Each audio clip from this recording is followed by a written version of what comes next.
السلام عليكم ورحمة الله وبركاته. يلا بينا يا حبيبي نعمل العظمة دي بمكونات سهلة وبسيطة جدا وفي أقل وقت.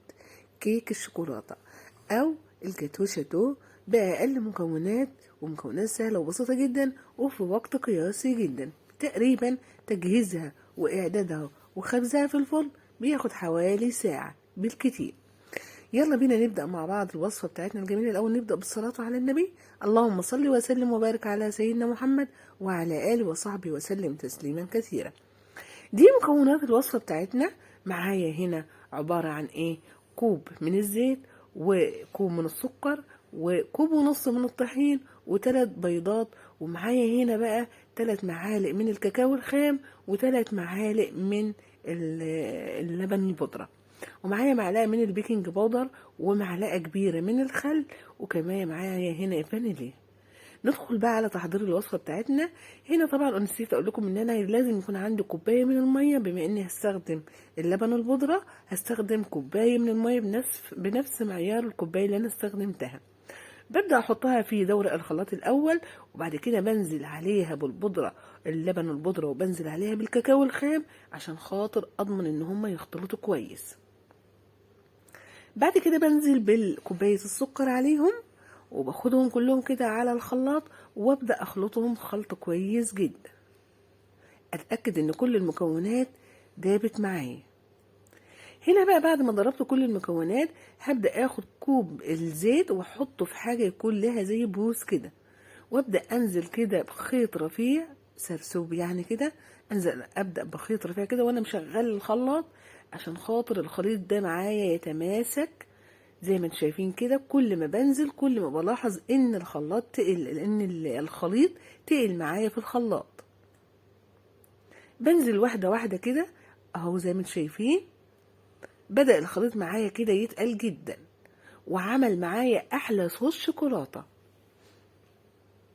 انا هنا قفلت الخلاط وبدأت اكمل تاني واضرب تاني لحد ما الخلاط يقف معايا ما يضربش خلاص الخليط من كتر ما هو تقيل. خلاص كده. بعد كده انا باخد نفس الكوبايه اللي انا عايرت بيها، باخد منها كوب من صوص الشوكولاته دوتي، وبخليه في التلاجة لحد ما اخلص الوصفه بتاعتي. هقول لكم هنعمل بيه ايه دلوقتي هنكمل بقى بقيه الوصفه. الجزء اللي تبقى من صوص الشوكولاته في نفس الدوره بجيب هنا البيض، وببدا بنزل بيضه بيضه. طبعا هنا الاول باخد اهو الكوب، زي ما قلت لكم باخد كوب من صوص الشوكولاته الجميل دوتي، شايفين سميك ازاي؟ باخده واحطه في التلاجة، وبعد كده بنزل بالبيض بيضه بيضه، واتاكد طبعا ان ايه، عشان خاطر اتاكد ان البيض سليم مفيهوش اي حاجه. فبنزل بيضه بيضه. وبما ان احنا بنستخدم بيض فلازم يكون معانا معلقه من الخل، وكمان هنا هناخد كام نقطه من سائل الفانيليا، وببدا اضرب ده كويس جدا زي ما انتم شايفين معايا كده.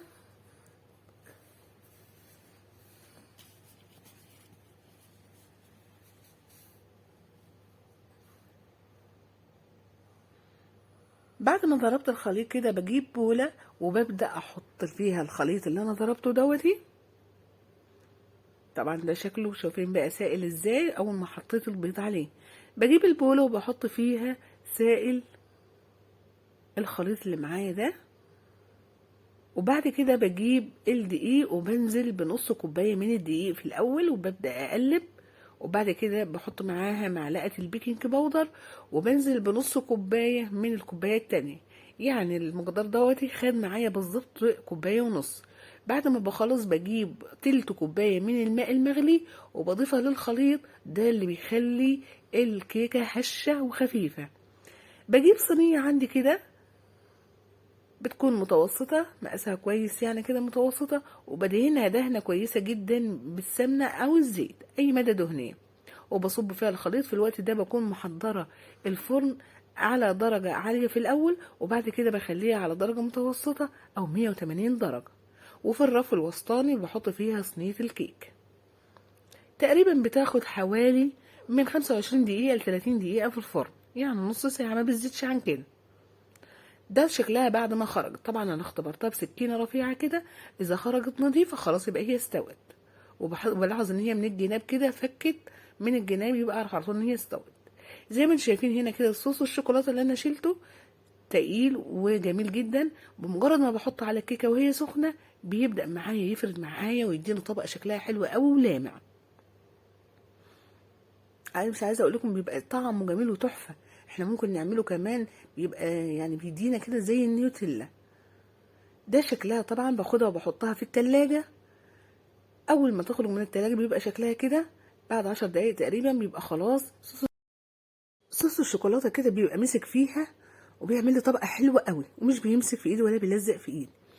لو انا عندي شوكولاته فورماسيل او عندي مثلا الكريم شانتيه، ممكن بعمل وببدا اشكله بيها باي طريقه تزيين انت بتحبي تزينيها بيزين.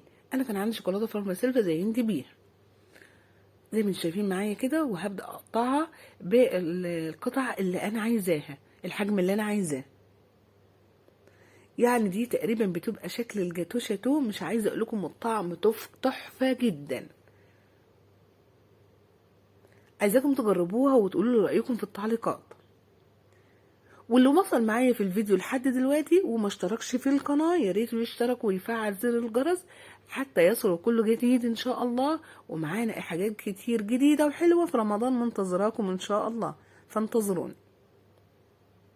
شايفين الطعامه وشايفين الجمال، شايفين الهشاشه، هشه وخفيفه جدا. شايفين وانا بخرجها من الصينيه خفيفه جدا زي الورق،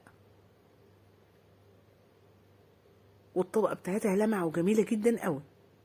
بصراحه طعمها تحفه وشكلها روعه.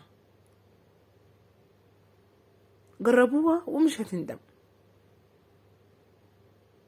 والسلام عليكم ورحمه الله وبركاته.